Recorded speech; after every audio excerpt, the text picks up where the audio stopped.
Hello, this is Jeremy Schuback, and this is episode 20 of the Photoshop Expert Series. In this session, we are going to be taking this image to hopefully the final stages. We are so close. So just to give you some idea, in the last few videos, we went from this to this. So that's pretty good. If you want to know how that's done, please watch the previous videos. But we're not quite there yet. Here's what I'm seeing. I am seeing a pole in this area that is no good. Here, let me actually turn on my mouse poseo effects. In this area where the highlighter is, I really don't like how the pole looks right there. It looks like it doesn't fade in quite nice.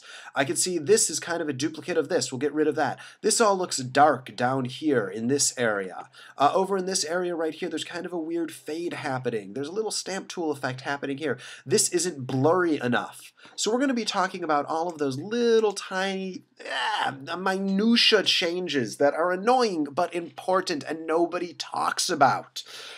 So if these are too minute for you, and if the difference between this and this is more than enough, oh, also this area here, the pole isn't perfect. If this is enough of a fix, I just did 3 videos on that. We just spent half an hour showing how to fix this, although it should only take you about 15 minutes once you get good at this. Then, decide if this is important for you. All right, because in the next video we are going to be moving along. We are no longer going to be dealing with this image that we've been spending forever on. And we're going to be doing some really fun stuff. All right, so I'm just gonna just start going. All right, so I got rid of that right there. I said there was a problem with this pole right here. That looks a little bit weird. So in order to solve that, I'm going to, I'll just be on the same layer. I'm not too concerned about this. All I want is for there to be a nice hard edge. So I'm just going to select that, give it a feather of 1 pixel. I'm going to use my stamp tool to select this out over here. I'm going to deselect. Let's see, is that better or worse? Do or do? It does bend a little bit, but you know what? I'd rather have it bend a little bit if given the 2 choices. If I really wanted to make it good, I could make it bend over a longer period of time.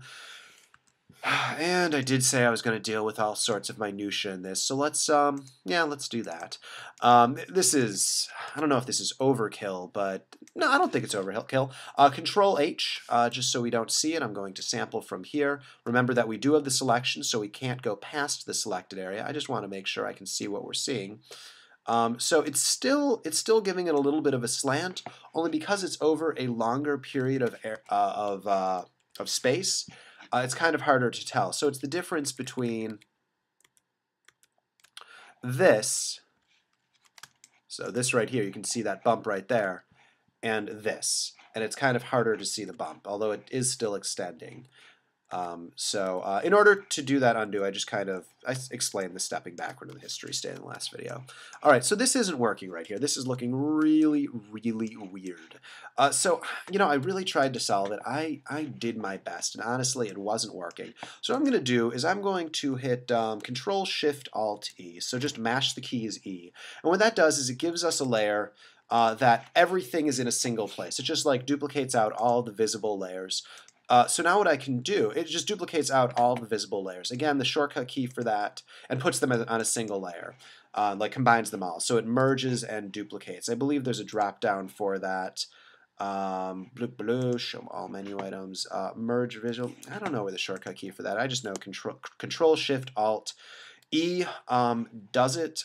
So that's like mash all of the keyboard shortcuts and then press E, which is always the merge E button. So I'm going to copy this, I'm going to paste this, and now what I have is a layer that looks like this, which is exactly what I want. And I'm going to use this down here. Maybe I'll flip it horizontally, just because that seems to be what's happening with this pole. I'm going to make sure that this little corner here is what we revolve around. I'm going to bring this down. I'm going to hit Enter. Oh, I know what we're doing in the next few sessions. We're going to be talking about either color correction or dealing with thousands of images. Both of those would be a lot of fun, automating our color correction. I'm excited for what's next. You'll see in a week or so when I post it. All right, so I'm just going to fade these in with a mask. There we go. And again, I'm going to fade this in. And this is now becoming an edge that I would believe in a lot more. So it's the difference between that and that. All right, but one thing that I would want to do is I'm going to hit Control M, and Control M is for masks. My favorite of the color correction tools. So Control M, and I'm just gonna, you don't need to know too much about masks for now. Just know that if you go down, it darkens. If you go up, it lightens. And also note that currently we're in the curve section of it, so we don't want that. We want to be in the actual layer section of it. Not Space M, Control M. Space M doesn't do anything. So this will darken, this will lighten. What I want to do is darken, as you could see. That's starting to look pretty good. All right, so I'm going to press OK. I'm going to say sure. Just the difference between having this layer and not having this layer. Much better. Much better. I'm going to create a new layer, and I'm going to use the stamp tool just to kind of get rid of this shadow that we don't want right there. I forget at times that I'm not using a Wacom for the sake of this tutorial, just because I assume you at home don't have Wacoms. If that's wrong, tell me and I'll start using mine, although I kind of feel like that's cheating. I mean, like in the workplace I use it all the time, but for the sake of these tutorials, I don't want to have different results just because I have some pressure sensitivity. So you'll notice I'm really going in fine. I just hit 5 to set the stamp tool to 50%, and that'll just kind of fade it. I'm going to set it to 20% just by hitting 2, and there we go. I'd say that's just ever so slightly better, and I'm not going to know that this is a duplicate of this. It looks a little bit mushy, and when I say mushy, I mean mushy. You know what I mean when I say mushy. So I'm going to, like, it's not clear where the edges are, things like that. I'm going to go into the mask of this and it's always like one little part that will give you trouble. Like I've spent, 10 minutes on this little pole right here, and it's still not perfect. Like I could still keep going, but I'm going to stop there. I'm going to stop there. I think you get the general idea of how I could keep going in further and work on it more and more and more. In fact, I'm going to not spend too much time on the finicky parts. I really, I don't feel like watching me fix, you'll notice it's at 20%, I need to make it at 0. I don't feel like watching me make these fixes to like these very minor changes is all that fun to watch, and also I feel, I mean, like that's the big thing. I want to entertain you. Sure, I want to teach you, but more than that, you'll notice I'm just doing all of this on a single layer. And the reason for that is I'm lazy. I guess technically I should be doing all of this. Here, I'll create a new layer. I create new layers intermittently. If you look at my layers palette right now, I assure you it's chaos. Fortunately, I'm not looking at my layers palette. Anyhow, what I was saying earlier, I really do want to entertain you as well as teach a thing or two. Just notice how I'm switching between the eraser tool and the stamp tool just to get those changes. If I know I'm going to need to go back and forth a lot, I'll actually go ahead and create a mask.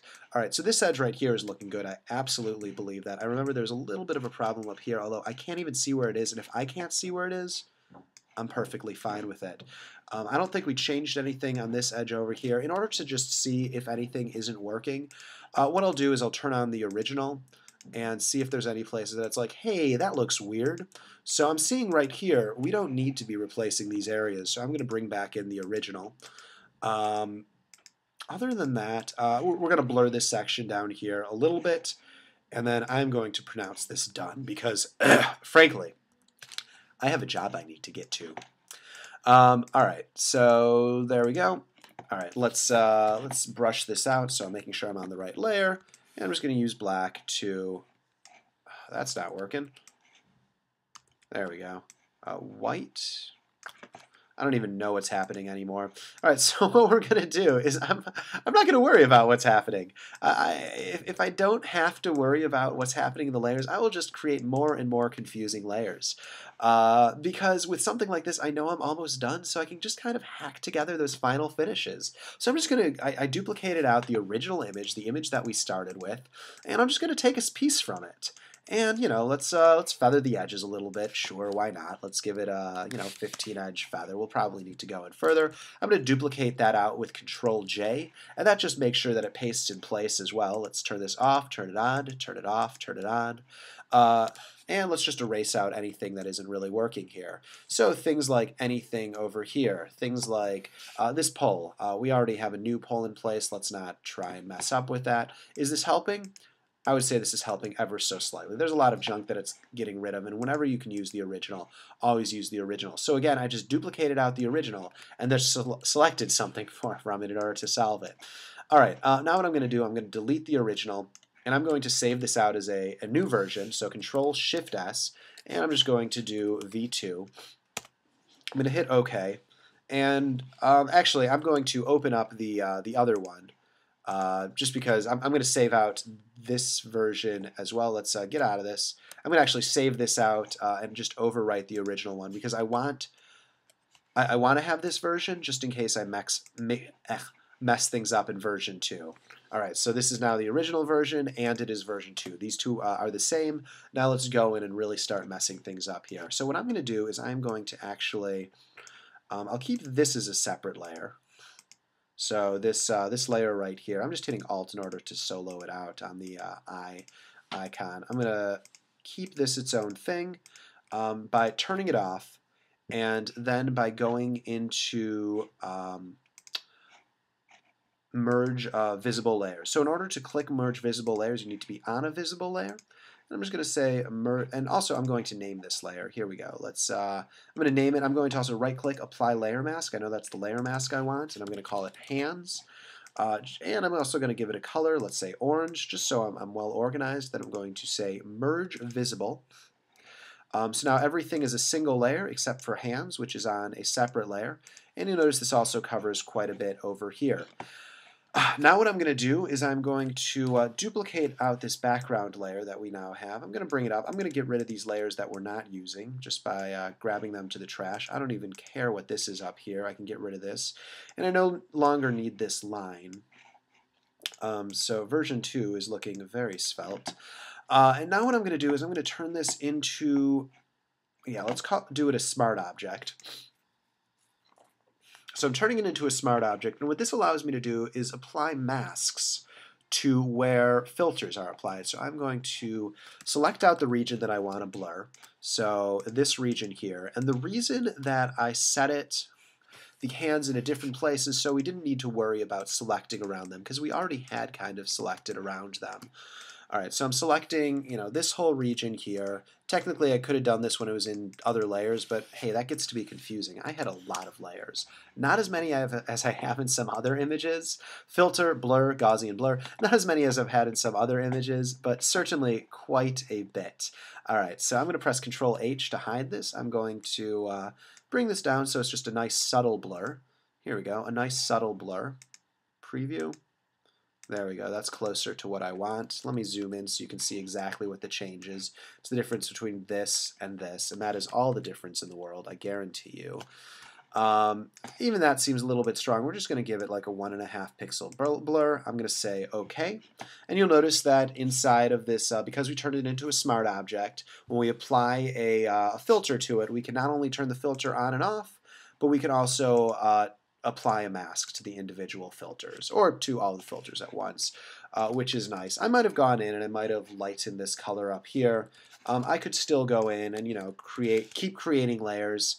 Basically, when it gets to a point where the layers become unmanageable, a lot of times I'll just flatten all of them, because with the way I work with layers, that's actually simpler.